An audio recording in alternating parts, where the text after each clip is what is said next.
This is the X-Zone Broadcast Network, broadcasting worldwide on broadcast affiliates and satellite program providers, including CNN Broadcast Network, Sirius Satellite Network, Star Media, Good News Radio Network, Angel Broadcast Network, Wiki Broadcast Network, and WPBN TV. For more information on the X-Zone Broadcast Network, visit us at www.xzbn.net.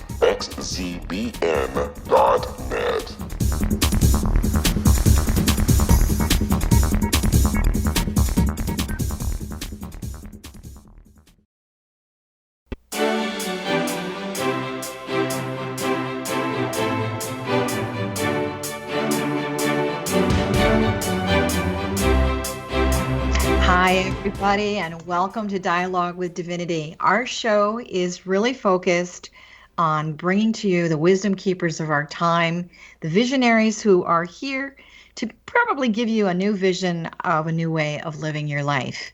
So my name is Johanna Carroll. For more information relative to what I am offering you, you can find me at johannacarroll.com. We have a wonderful visionary today. We're going to talk about one of my favorite subjects, which is about motherhood. So I want to introduce to you Suzi Lula. She really is considered to be an expert in the field of human transformation. She has very innovative teachings over the last 18 years of her private practice, master's degree training in spiritual psychology, and she really is transforming the way that people think about motherhood. Her challenges in life, as far as conventional thinking or the old way of doing things, says that, and I can relate to this being a mother in the 60s, that mothers have to sacrifice and they have to martyr themselves to be good mothers. It's kind of an old paradigm. She is changing our thinking about that, because Suzi's concept is that we go from sacrifice to self-care and really loving ourselves at a very deep, profound spiritual level. So what is she doing? She's redefining motherhood as an evolutionary path. Her credentials are very extensive. She's been on the Today Show with Michael Beckwith, who really has always called her a visionary in her field. She has shared the stage with many, many great luminaries of our time, including Neil Donald Walsh and Dr. Tisbari, who wrote The Conscious Parent. So I really want to welcome you to the show, Suzi. It's so nice to have you on Dialogue. Thank you for being here. Oh, thank you so much, Johanna, for having me. I've also been looking forward to talking to you about our favorite subject here. Well, I'm a baby boomer, and so I came from the generation of revolution, where a lot of mothers were staying home and didn't necessarily want to stay home. So there's a whole paradigm shift there.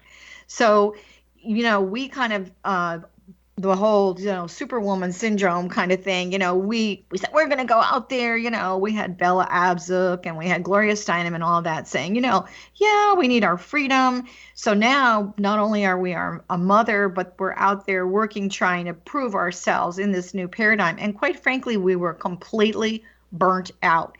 If you ask a lot of people from my generation, would you have preferred to really stay home and nurture your children? What would your choice be? And the majority of my friends, they would have preferred now to stay home. And so I'm not saying that, that's where we are today. So we've kind of gone from this revolutionary concept to your motherhood evolution, which is your brand new book. And I'm really encouraging anyone that's listening to this show to go out and buy this book. So you talk about the evolution, and I think there really has been an evolutionary journey relative to motherhood and the concept of spirituality. So why do you feel that self-care is so important right now to parenting, and particular mothers?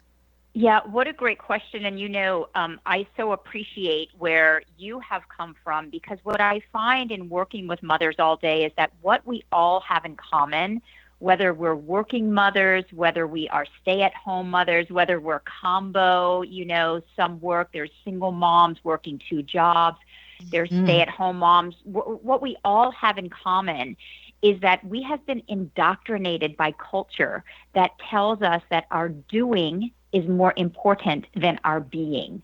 So Good even concept. stay-at-home moms, they are indoctrinated to think that it is the doing part of motherhood that is more important, that brings us value. And we have devalued our beingness. We've devalued our spiritual connection. And self-care really gives us the permission to reconnect and nourish our own spirit, so that when we do all the tasks, there are many tasks, involved in being a mom, but when we do those tasks, we're bringing a sense of enriched being and a nurtured sense of our own being coming to those tasks. Yeah, I think that, in my own personal practice with people, I really talk a lot about serving the soul rather than, moving from this concept of thinking, if I do this, I'm being really selfish. No, why don't we take a look at it that you're serving your own soul? So very briefly, before we take our first break here, can you speak to the culture's message that self-care is still selfish? Absolutely. If you ask anyone to, fill in the blank, they will say self-care is selfish. Culture indoctrinates us. It teaches us that we need to be doing all the time to find our value. And that's important to culture because it keeps us buying products, right? Because when we think we're not enough, we need to go out and get the next thing. So culture doesn't really want us to be taking time to, quote, do nothing, to be still, to create spaciousness, to feed and nurture and nourish our own spirit. And I think it's time for us as women to basically say, we know deep down inside that this does not make sense, that this is completely an insult to our intelligence. We've just bought into it for a long time. And I think it's time for us to band together, There's definitely been some kind of programming, and I really feel that it's supported by the media. It's kind of a mixed message. Absolutely. Well, you should have a spa day. Well, how am I going to have a spa day? I'm going to have a spa day, so I'm guilty that I'm not even having my spa day on some level. Yes.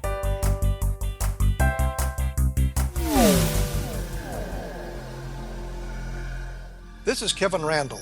For nearly 30 years, I have been investigating the case of the Roswell UFO. I have interviewed hundreds of people and stood on the crash site. Now in Roswell in the 21st century, I have reviewed dozens of hours of audio and videotaped interviews, examined hundreds of files that relate to the crash, and have returned to Roswell in an attempt to put all that information into the proper perspective. For the first time in Roswell in the 21st century, I have made a dispassionate reevaluation of all that material and provide a new look at what happened. This is a book that clears away all the clutter that has hidden the truth for so long, strips away the various lies that surround the case, exposes the Air Force attempts at cover-up, and found a core of solid information that tells us all where the case stands today.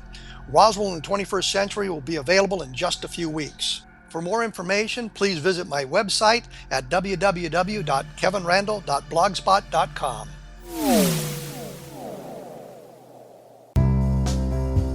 Gibbs A. Williams, Ph.D., is a practicing psychoanalyst, supervisor, researcher, and author in New York City. Much of his life has been dedicated to understanding nature and the uses of meaningful coincidences or synchronicities. His radical and original non-Jungian, non-mystical, non-magical theory of synchronicities illuminates much of the fog surrounding this challenging and perplexing topic. His ideas and manners are fresh, presented in a style that is both entertaining and highly informative. He is also an expert on crisis intervention, specially focused on violence reduction for the police and citizens, mastering anxiety, frustration, and stress without the use of medication, and effectively preventing and treating heroin addiction. Dr. Williams can be contacted at his email address at gwwilliamsny11@aol.com or visit his website at www.drgibbswilliams.com.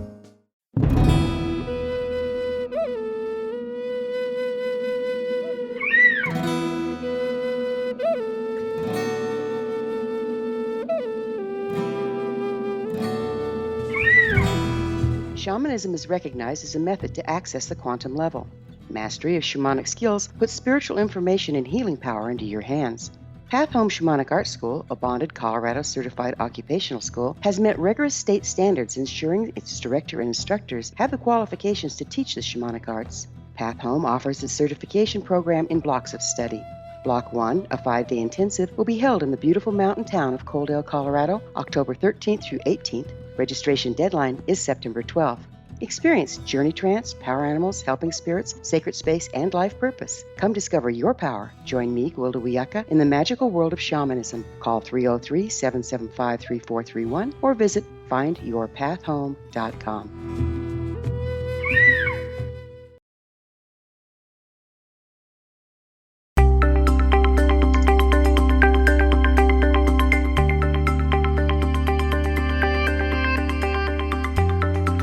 Hi, everybody. We are back with Suzi Lula, and we're talking about her wonderful new book, which is The Motherhood Evolution. We were talking about the influence, Suzi, of the culture and the media, which is a big part of influencing our culture and our thought process. And still a concept that if I take care of myself, I'm being super, super selfish.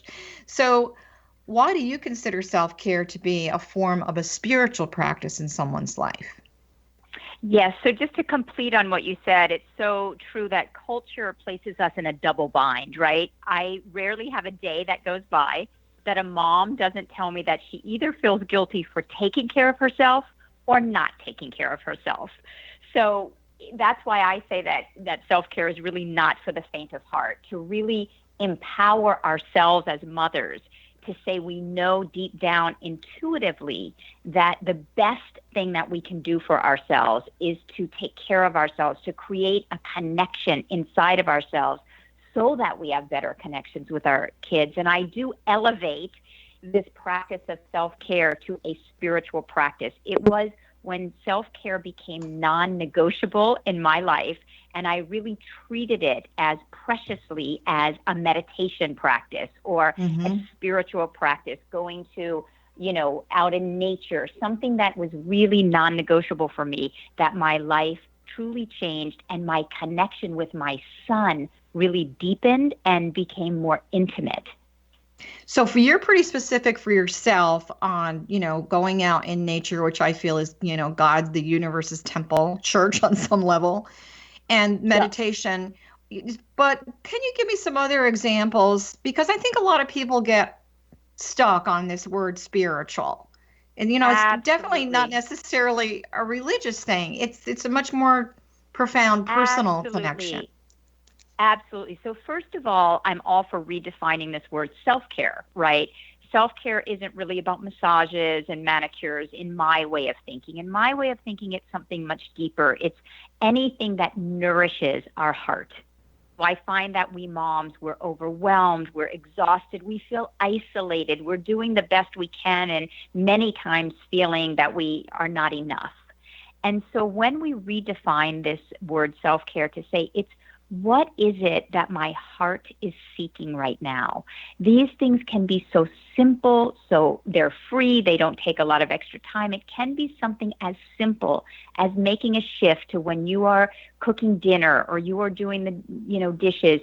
You ask your heart, what would serve me right now? Maybe it's choosing very consciously a particular kind of music or different piece of music while you're cooking breakfast for your kids in the morning, or starting your day while you're cooking, doing laundry. You are learning to appreciate yourself and really have a practice of looking at the things that you do appreciate about yourself rather than the things you judge about yourself. There's many, many practical practices that we can do that really enrich your consciousness, your inner connection inside of yourself, that don't take extra time. They're free. Yeah, and I think a lot of people think, well, if I'm going to do something spiritual and I'm going to really take care of myself, it has to be this radical, extreme thing rather than something just very beautiful in the present moment. Like, when I am preparing this meal, just taking a breath and connecting with the energy of the food or the color, some tiny little shift. So someone that comes to you that says it's either all or nothing, what are some of the tools that you're giving them? Say it's a brand new person and they've called you and they said, I just read your book and I need some help and I know what you're saying, but I'm stuck. So what's the first thing that you would say for them to do in that present moment? Yeah, that's such a great question. And it's such a rich question when you answer it for yourself, because what nourishes our hearts is different for every individual. So like you said, maybe putting a piece of music on for someone is just going to light them up. And one evening when they're cooking dinner and they put on a very soothing piece of music, and the next morning they're cooking breakfast and they make sure it's something lively and they're like dancing around their kitchen. It's a completely some new person coming to me today. I would ask them, what nourishes your spirit, and ask yourself. It's such a dignifying question to ask your own heart. What is it that you need to feel enlivened today? What is it that would have you not feel like you're dying on the vine, but that you're awake, alive, aware? And it could be, putting on music and dancing in your kitchen. It could be something like in the evening. It's a really challenging time for moms, the evening time, bedtime, brushing teeth, Bath time. It could be, yes, it could be something as simple as turning off some of the lights and lighting a lot of candles around your home. It could be, it's those kind of simple things that bring a certain ambiance, a certain aesthetic, a certain way of connecting to your heart. Now, if lighting candles isn't really your thing, then don't go do that thing because you think, lighting my candles is going to, it's really got to be something organic that your heart will always answer you if you ask, what is it that you need today? Today. And today is the key word here. So you call mother guilt an epidemic. And then I know that you also see that there really are some mothers that feel they're completely spiritually bankrupt and it's never going to happen to them. Can you explain that a little bit? Yeah, well, two things. What I find in working with mothers is that we all have such a deep connection with our child when we first meet them, whether they're our biological child, whether they are adopted, or even when you think of looking at an infant or looking at your child when they're sleeping. There's some kind of connection that happens between a mother and a child that is unlike any other connection. Every mother I've ever spoken to agrees with this. And yet, when we get caught up and mired in the doing tasks of motherhood, we can so easily get disconnected from this really precious connection that we all know is inside of us.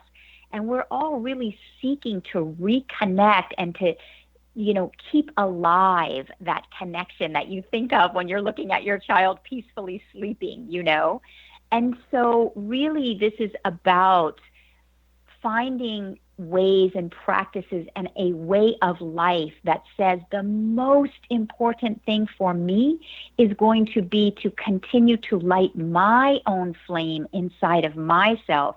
Because if I don't have $100 bill, I can't give you $100 bill.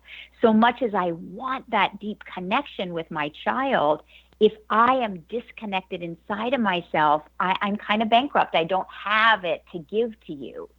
And that's what moms so desperately yearn for, is that peaceful connection with our children. So how is self-care a doorway or a portal to feeling really full or prosperous and abundant, from the spirit? Yes. How do I go from being spiritually bankrupt to very wealthy spiritually? Yes. And why is it important to mothers to feel that way? Why is it necessary? Great question. Yeah, great question. So the moms that I work with, myself included, it's so easy for us to feel like, well, I'd love to take care of myself, but I don't have enough time. I don't have enough support. I don't have enough resources. So when you hear yourself, or when I hear myself saying, I just had one more hour in the day, I first need to recognize that many of us moms are living in a paradigm of lack. When I think I don't have enough of something, that's a paradigm of lack. So I first just need to become aware, that's a paradigm of lack. How do I get myself then, to your point, from a paradigm of lack to a paradigm of abundance? When I do something as simple as putting music on, in my car on the way to go pick up my son from school, and I'm kind of rocking out in the car, and then, I'm sitting in traffic, but I have this great music on. What happens is when I find something that really nourishes me, I move out of a sense of linear time. I kind of am like I'm not thinking about the traffic. I'm not thinking about, how, making dinner when we get home from school. I'm really in the moment, and that moment becomes exponentially expanded. I transcend the linear time. Then when I go pick up my son from school, I got a big smile on my face. Any child will tell you they like their mom better when their mom's happy. When their mom's happy, they're happier. Now, when we take ourselves out of this linear time, that's the good feeling of abundance. Abundance is an anxiety-free consciousness, a stress-free consciousness. So these self-care practices take us from thinking we don't have enough time to the good feeling that happens when we are so immersed in something we love, a painting, coloring with your child, something that takes you out of time itself. That places you in the paradigm of abundance. Yeah, so we're almost, I would say, on a biochemical level, there's sort of a brainwave state, not an altered state necessarily, but we're definitely shifting into a different brainwave state, which would connect us emotionally to another state. And so the women that are coming to you, are a lot of them on medication? That's we could spend an entire show on that. I bet we could. Yeah, many, many are, because many moms, we're trying to do good by our kids. We want to be the best moms we can be. And we do have this feeling of falling short, and we're disconnected inside of ourselves because culture says, put your kid first, put your kid first, put your kid first. So we're doing what we're told to do. We're doing what we think we should do. We end up feeling exhausted. We end up feeling disconnected and depressed. And yes, many, many mothers are on medication. And I promise you, I'm going to do research to prove this out. I promise you, taking these steps in my book, I'm not pro or con medication, but what I am telling you is that you will feel so fulfilled inside of you. You cannot feel fulfilled inside of yourself and depressed at the same time. It doesn't mean your challenges are going to go away. It means you're going to be able to come to your challenges more inwardly fulfilled and connected. Right. So we're going to move into the next segment of our show. And as we're doing that, I just want to remind you that Suzi's book is called The Motherhood Evolution. And she really focuses on moving from sacrifice to self-care. And when we come back, I do want to talk about, this other sort of body, mind, spirit connection of the emotional. People are emotionally bankrupt too. So we do want to talk about that. Why is that essential for every mother? And I really want to bring up a subject that I want to put in here about fathers who are really taking that role of being a mother, because we're seeing a lot of that right now. So again, we're talking to Suzi Lula. She definitely is a visionary. She's shifting the consciousness of going from the revolution of driving me crazy being a mom to the motherhood evolution, from sacrifice to self-care. So we want you to stay with us. This is Johanna Carroll. Our show is Dialogue with Divinity. You can find more information about my show on johannacarroll.com.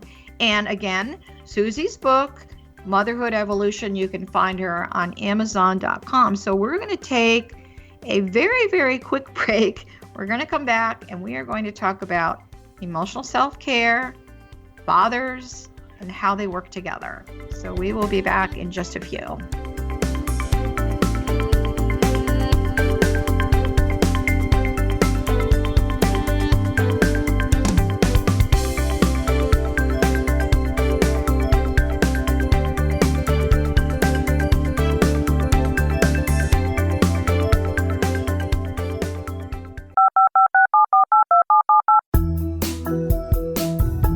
Did you know that when you're on the road with limited data or Wi-Fi, you can still listen to the X-Zone radio show with Rob McConnell, The Science of Magic with Gwilda Wiyaka, High Tech with Corey Kay, and every minute of the 24/7, 365 programming of the X-Zone Broadcast Network by calling 712-432-9459, courtesy of TalkStream Live. No smartphone, app, or internet needed. It saves your data plan, and it's free if you have unlimited minutes. Call 712-432-9459 to listen on any phone, anytime, anywhere. Remember, 712-432-9459 for the best of paranormal, new age, thought-provoking, sci-fi radio programming 24/7, 365.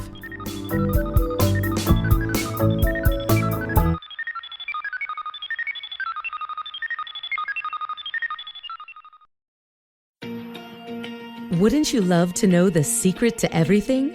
Well then, meet Dr. Kimberly McGeorge and her cutting-edge breakthrough knowledge that combines science with possibility. Dr. Kimberly brings real-life answers and healing to those open to alternative solutions.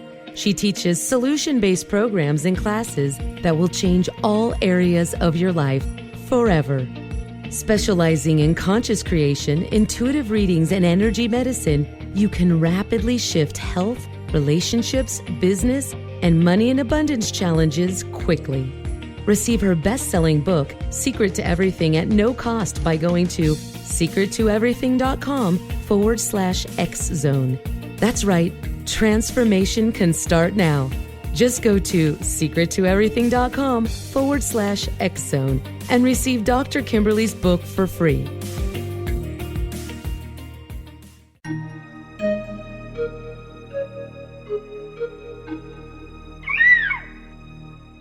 While science pursues fact, magic accesses the quantum level, bridging random facts to form truth.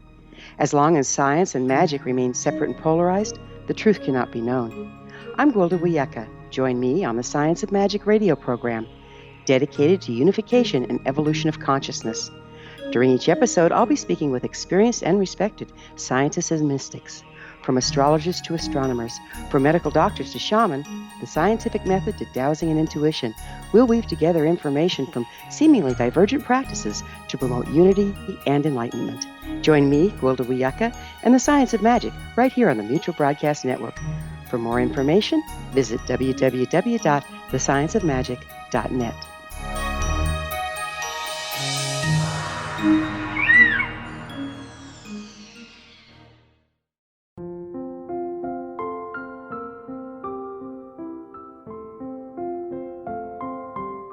I am Dr. Carl O'Helvey, founder, president of a new cancer foundation focusing on evidence-based physical, mental, and spiritual interventions, including natural cancer cures, prayer, meditation, affirmations, nutrition, and other related holistic cancer prevention and cure modalities. These are used in cancer education, research, and financing care. I ask for your help to continue this important work by donating at www.holisticcancerfoundation.com.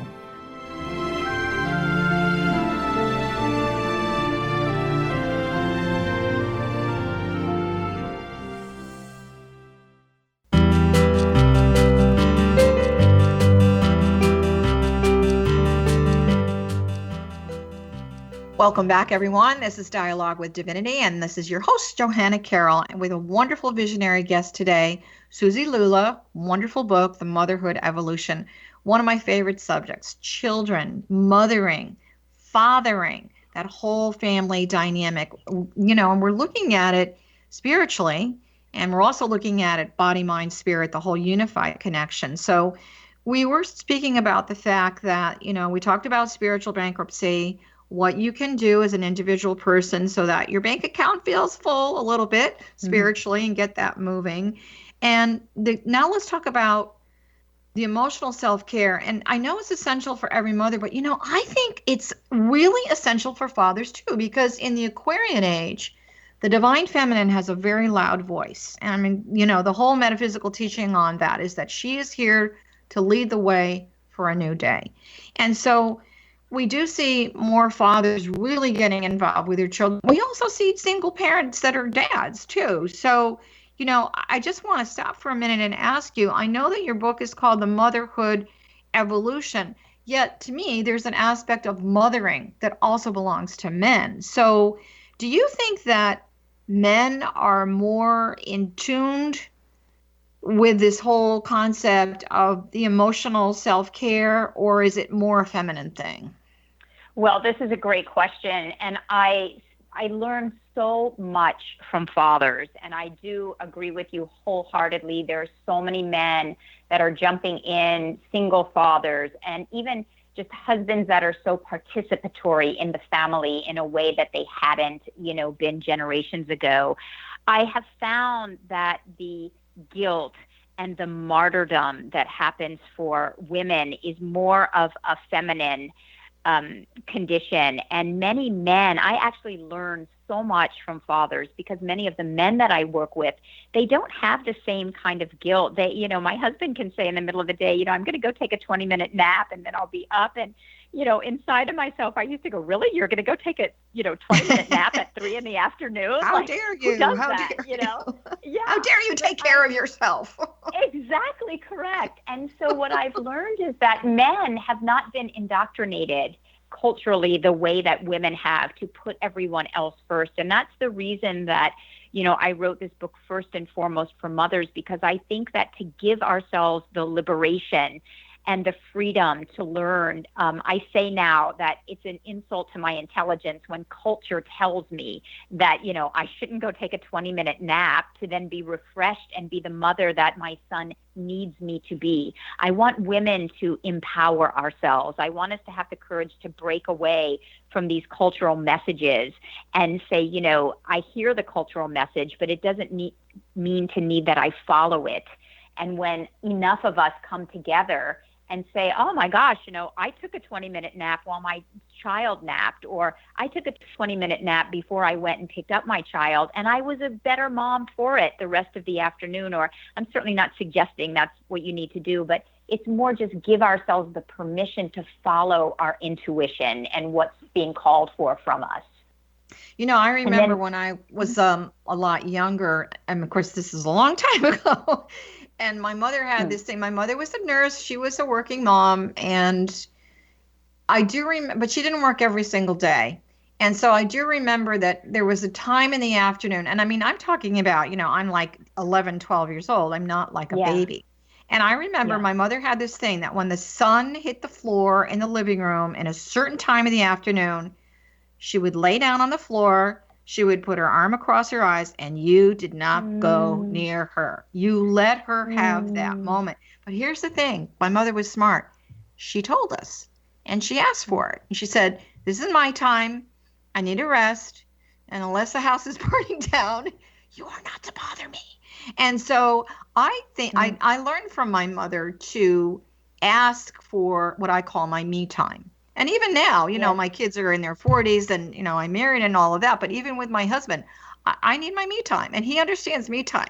So now he has his me time too, which is good. But I think a lot of people don't know how to ask for that me time. They really don't. And then if someone else is doing it, you're going to get annoyed. You're going to get pissed off, pardon my language, but you really are. Yeah. You're annoyed when someone else can give themselves the permission that you yourself cannot give you. And in the book, I really talk about asking for what you need, because when we do become committed and dedicated to even exploring self-care as a way of life, we recognize that what comes with it is that we're going to be asked to stretch in certain areas.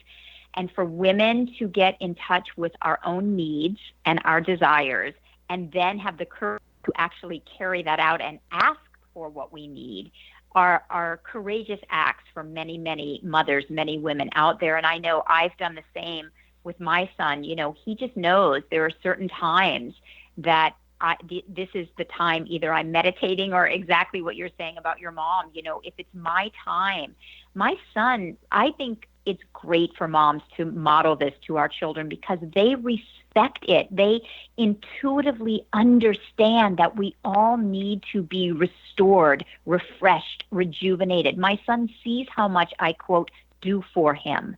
And he intuitively knows it's important for me to refill, replenish. And he respects this. And then our connection is more intimate. Our connection is deeper, more authentic, and it models to him, for him to take care of himself. And one day he's going to, probably have a partner and to be a supportive partner when his partner needs time. And if my son feels me, getting a little on edge or, frustrated or whatever it is, he'll often say to me, Mom, you need to go take some time. And he doesn't mean it. He means it very respectfully. It's a loving, I'll usually say, yep, I'm out of here. Well, I think a lot of you that are listening need to remember one thing. There's a very ancient teaching that says, ask and you shall receive. And I think women, maybe it's part of that whole, suffering concept that, still exists floating around out there in the consciousness. When you ask and you do receive, it gives you permission not to overextend, but to create a really healthy boundary. So you're creating a healthy boundary for yourself. You're showing your children what a healthy boundary looks like, and you're creating a really good, healthy dynamic within the family itself. So don't be afraid to ask for what you wish to receive instead of blowing up, because I think that's what happens. Women get pushed, and we are emotional beings. And so instead of, sequentially asking for a little more me time, we just blow up, and that doesn't serve anyone. So one of the things that you talk about in your book, and by the way, just reminding everyone, the book is The Motherhood Evolution. Go buy it. It's a fabulous consciousness shifting book on how you can do motherhood a brand new way from your heart and soul. You use the word mutuality. Tell me what that really means. What does that really mean? Yes. Yeah, I kind of coined this word mutuality, of mutual benefit. So whenever I am caring for my own self, when I come in an enriched state, so to follow up on what you were saying, let's say my son says to me, Mom, do you need to go take some time? And I say yes. And I go sit in my chair and meditate or whatever I choose to do. And then 10 minutes later, I come back to him and I'm a different being. I'm more enriched. I'm more calm. I'm more centered. I'm more joyful. I'm more connected inside. Who benefits from that? Not only me, but my son. My son is the beneficiary when I come to him anchored and calm and connected to my joy. So I always say it's mutually beneficial. It's not only going to serve me to become more joyful, it's going to serve our children. They are going to light up when we are fulfilled.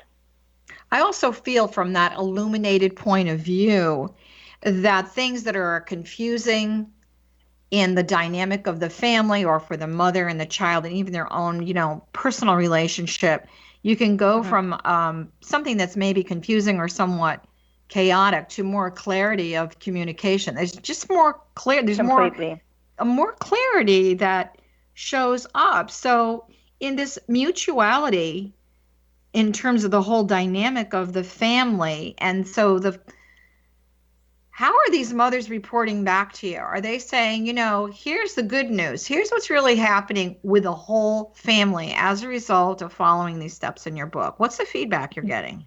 This is the most thrilling part, is the feedback that I've been getting. First of all, I've been getting so much response from women, just simple thank you. We're all just yearning for this permission to do what we know inside we should be doing. And so then as it overflows into our families, one of the biggest things, and you alluded to it when you were talking about boundaries. Boundaries is one of the biggest things that happens in the parent-child relationship, how to create effective boundaries, how to get out of power struggles, all of these kind of, what you were saying, frustration, yelling at our kids, all these different things that we don't want to do, blowing up, that we end up doing. when a mother begins to really give herself permission, it's the permission to care for herself, what happens is she almost immediately, and I know people think, oh my God, you can't tell me that dancing around in my kitchen is going to change my relationship with my children and my spouse. I'm telling you, it's going to. I get emails, calls every day from people who are telling me the way my child and I interact now is completely different. Because when a mom, we have trouble setting boundaries with our kids because we haven't given ourselves permission to have That's a right. boundary. And Right. Right? For sure. Everything about your relationship with your child will change. I can tell you in my experience, one thing with my son and I that used to happen was I would just roll my eyes when I'd walk into his room and his room was a mess, Yeah. and I would go, oh my God, I thought the hurricane was on the East Coast. I didn't know it was on the West Coast, who knows the things that would come out of my mouth. But when I have taken care of myself, I still have to deal with assisting him to learn to clean his room, right? That's going to still be there. The challenge is going to be there. But the way I come to the challenge is I'm not emotionally spewing. I'm not frustrated. I'm not rolling my eyes. I'm able to really talk to him and say, okay, let's talk about this, And my son is so much more receptive based on how I approach him. This all comes back to self-care. Yeah, I also feel that when you're more spiritualized on some level and you're looking at the bigger picture, it's not an attack on your son not cleaning the room. It's the energy of the room that needs some help. And so it becomes more of a neutral subject, if you will, so that, your kid doesn't feel like, you're backing him into a corner and you're on the attack. So I just want to talk very briefly before we go to break.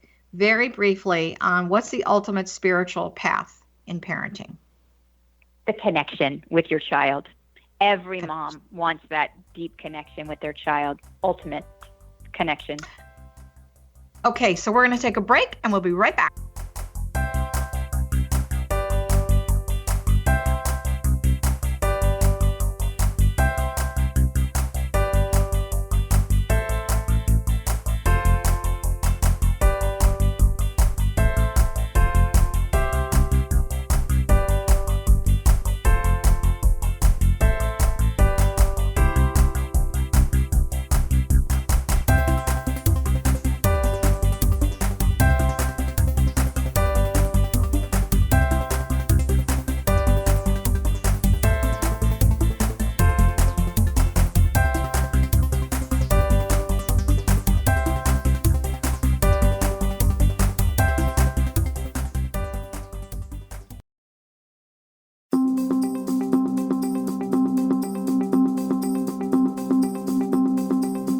As host of Dialogue with Divinity, I am thrilled to join the X-Zone Broadcast Network and their growing number of affiliates. My quest for a connection to the divine ignited my successful career path as an international spiritual counselor for over 40 years, an author of 4 books, and well-known metaphysical educator. My clients call me their spiritual mama. So my job is to offer you a radio show to help you grow spiritually with wisdom and get specific tools from guests who are experts in their field. Tune in to Dialogue with Divinity and be part of the conversation with Spirit. My goal, your happy soul. For more information, please visit my website at johannacarroll.com.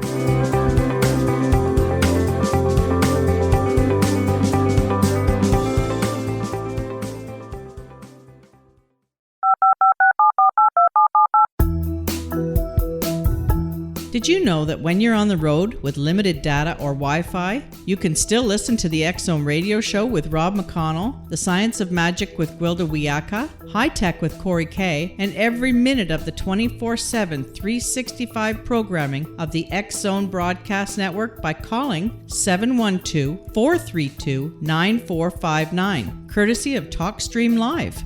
No smartphone, app, or internet needed. It saves your data plan and it's free if you have unlimited minutes.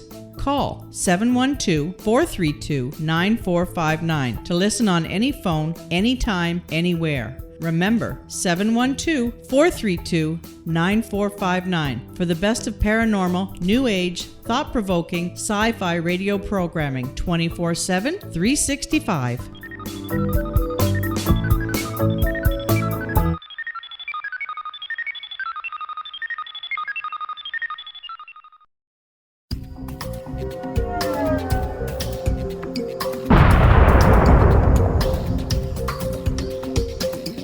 Coming soon to the X-Zone Broadcast Network is A Different Perspective with me, Kevin Randall, as your host.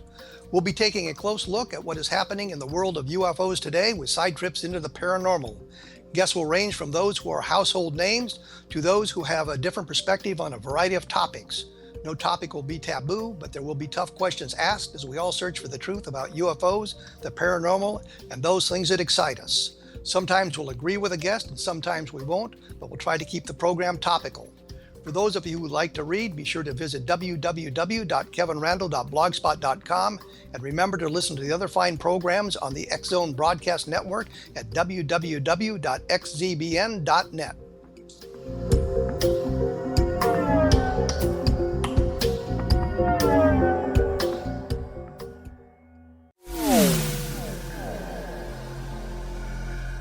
This is Kevin Randall. For nearly 30 years, I have been investigating the case of the Roswell UFO. I have interviewed hundreds of people and stood on the crash site. Now in Roswell in the 21st century, I have reviewed dozens of hours of audio and videotaped interviews, examined hundreds of files that relate to the crash, and have returned to Roswell in an attempt to put all that information into the proper perspective. For the first time in Roswell in the 21st century, I have made a dispassionate reevaluation of all that material and provide a new look at what happened. This is a book that clears away all the clutter that has hidden the truth for so long, strips away the various lies that surround the case, exposes the Air Force attempts at cover-up, and found a core of solid information that tells us all where the case stands today. Roswell in the 21st century will be available in just a few weeks. For more information, please visit my website at www.kevinrandall.blogspot.com. What Happened in Benghazi is revealed by Nicholas Genix, author of Obama, Islam, and Benghazi. He informs the American people that President Obama deceived them by advocating a strong foreign policy prior to the 2012 presidential election, and Hillary Clinton supported this deception. As the title infers, there is a connection between Obama, Islam, and Benghazi. Ample evidence informs Americans that Obama's early indoctrination in the Quran developed an affinity for Islam, why the Quran is the source of discontent in many countries, and why the Obama foreign policy deception led to poor military action and caused the loss of American lives in Benghazi.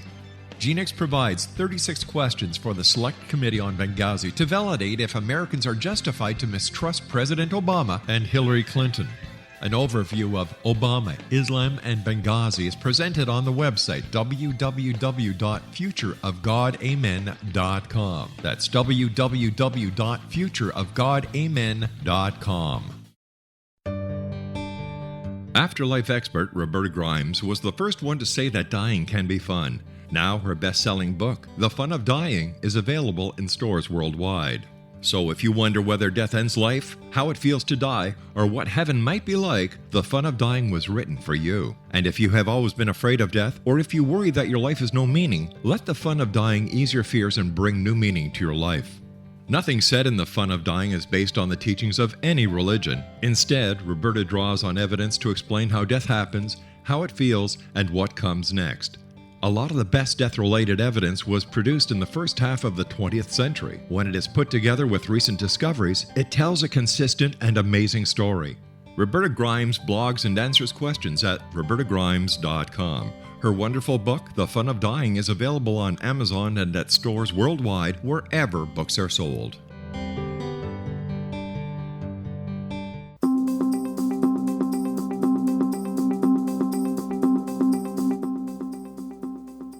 Hi, everybody. This is Johanna Carroll. Welcome back to Dialogue with Divinity. Our conversation today is with Suzi Lula, author of The Motherhood Evolution. You've really stated that your mission is to see millions of mothers meditating on Mother's Day and every special day, and that this will contribute on a higher level to the consciousness of world peace. The world is in a very, very divisive, chaotic state right now. How do you feel that meditating mothers really contribute to world peace?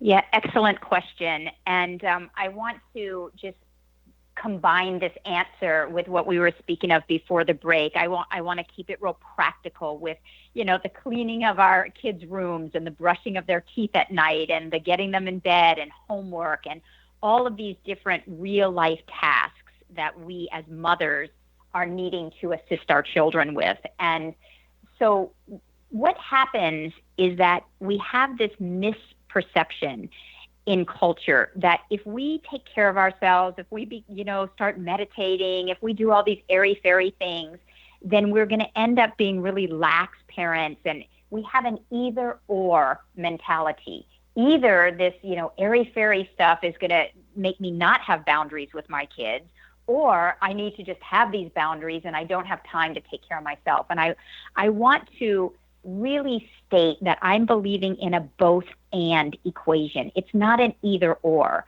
I believe in a both and, that these tasks, my son does need to learn to clean his room. Kids need to brush their teeth at night, do their homework. But what I'm saying is that when I take care of myself, what happens is what's more important than the cleaning of the room is the connection I have with my son as I'm asking him to clean his room. It doesn't matter if my son has a clean room or straight A's on his report card if he feels disconnected from me. So I'm saying, let's get a connection going. And that way, when I'm speaking to him about brushing his teeth, doing his homework, good grades, finances, all these different things, I'm creating a connection with him. Now, how this applies to meditation is that meditation is very challenging for mothers because we have this laundry list of to-dos. So when we sit down and try to quiet our mind, this whole laundry list comes up. Well, I didn't do this. Well, I should be doing that. And it's very challenging to quiet the mind of a mother.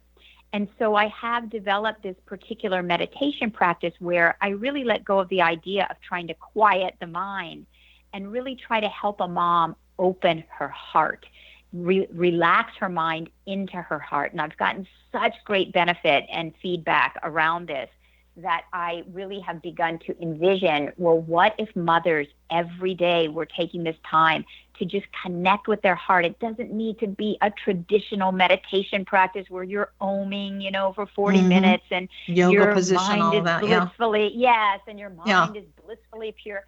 It needs to be a way of connecting with your heart for 5-10 minutes every day. How that would impact our relationship with our kids. And then I call mothers the most untapped spiritual collective on the planet. Can you imagine if all of us moms came together on this planet, what a voice we would have, what a power we would have? So that's why I'm seeking to connect us globally, a global sisterhood.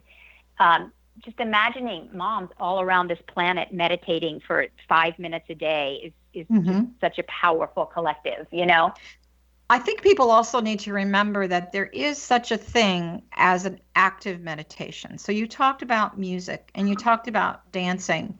There's a whole teaching about the whirling dervish and all of that, and then energetic spin and what happens, to the body, mind, spirit platform in the oversoul when that occurs. So you don't need to sit down because I have so many people that say, I can't meditate. I can't meditate. So I know for myself, a real simple tool that I give people is imagine that there is a golden bowl underneath your feet. And as you breathe in a blue light. Go through the top of your head. As you exhale, you're going to follow the red light down. So you got a blue light going up and red light going down. So they've tricked the mind and they're focusing on the colors. Yes. However, and that is really a good way to get into a more peaceful state so that you eventually don't need to do that. However, cooking a meal, even doing laundry, going for a walk, dancing, singing, those are active meditations. So it's still a form of connection. I mean, meditation has always been taught in the Eastern tradition that it's watching and observing. So there's also a very active energy piece of it as well. So I think it's really important that people listen to what Suzi's saying and put that music on and dance around the kitchen. Yeah, and I used to do that when I was making dinner. And my kids would kind of give me a funny look, and I'm like, "Hey, I'm having a good time here." They still remember that, by the way. So absolutely, they will. Yeah. Yeah, I know, it's great. So you stated that when children learn self-care, bullying will end, and this is such a huge challenge for children today. I mean, my heart just breaks when I hear these bullying stories. It's a really big problem. Huge. I do kind of believe that a lot of this begins at home. You can't expect the teachers to be the panacea of every single problem. It's got to start in the home. So how does self-care add to this solution over this really, really massive problem? And I would like to say too, I would love to gift my book to every teacher on the planet. Nice. Because teachers are also overworked, exhausted, underpaid, undervalued, and they're dealing with bullying on top of crowded classrooms. And, I could do another whole show we could do with teachers, but bullying, a bully has a big mouth. They are trying to be heard. They are trying to be seen. They are trying to outpower. These are children who don't feel seen, don't feel powerful, don't feel connected. These are children who are disconnected. Every child is born onto this planet feeling connected inside. So they learn to be disconnected, and they're shouting out to be cared for. So I have seen this over and over and over again with the clients I work with who have had challenges with behavior with their boys and their girls, just their kids. I have found this when the mom starts taking care of herself, the child starts seeing the change in the mom. The child starts gravitating to the mom. The child is then modeled, oh, this is what it's like to take care of myself. A deeper connection happens between the two of them. The child starts to feel more seen and starts settling down. And I'm going to say one more quick thing. A simple practice, if you have a child that's really you have some behavioral issues with, get a picture of yourself as a mom when you were young and find a picture of your child when they were young. Good and idea. At night, take 3 minutes, either with your child or on your own, and look at your own picture when you were an infant, when you were a young child. You will connect back to your own sense of innocence, and you will start to see that in yourself, connect to that, and then you will start seeing that in your child. It's a simple but very, very powerful practice that I've never had a mom come to me saying that this practice of looking at herself as a young child didn't profoundly reconnect her to her own essence. And that's spirit. A really great, you've given our listeners a really, really great tool. Where can everybody find your book? Besides Amazon.com, is that the place you want them to go? And where is your website? Amazon.com.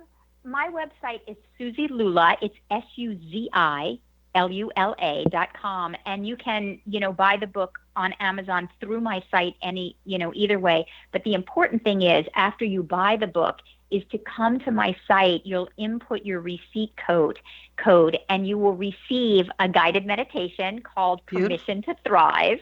Nice. And, as well as a couple of free webinars that I offer and a lot of other, just free resources. I have tons of videos and blogs and real practical ways. You were asking about the feedback, real practical feedback that I've gotten from other moms of how they have found the time or made the time, real unique ways that moms have started journaling and art and just a lot of resources. So it sounds to me that you've really created a motherhood community on your website along with your book. And so that the motherhood revolution is really in a good place with the motherhood evolution with Suzi Lula. I just want to mention briefly, I wrote a book this year called The Lost Art of Loving, and I talk about the emotional relationships. And one of the things that I do talk about is the new children of love. And I do feel, for those of you that are listening, that you might want to check that out as a compliment to what Suzi's doing, because we are seeing a different kind of child on the earth right now. They're very wise. They really tell you how they feel. They're very direct in their conversation, and they really have a lot to say. So the teachers that are listening, we want you to go and get that book from Suzi's website and your blog and everything else. So as we wrap up here, I also want to tell everyone that's listening, besides thanking you, that for all you mothers that need a break and you need a retreat, I am offering a beautiful retreat that's going to be happening in Maui. And that's going to be happening in May of next year. So again, this is Johanna Carroll. My website is johannacarroll.com. We've been speaking with wonderful, wonderful Suzi Lula about the motherhood evolution, this amazing book, which is all about moving from the concept of guilt and sacrifice to self-care, spiritually, emotionally, mentally, physically. Get your pictures out. Start talking to your kids, and we're sending you lots of love. And thank you, Suzi, once again for being an amazing guest.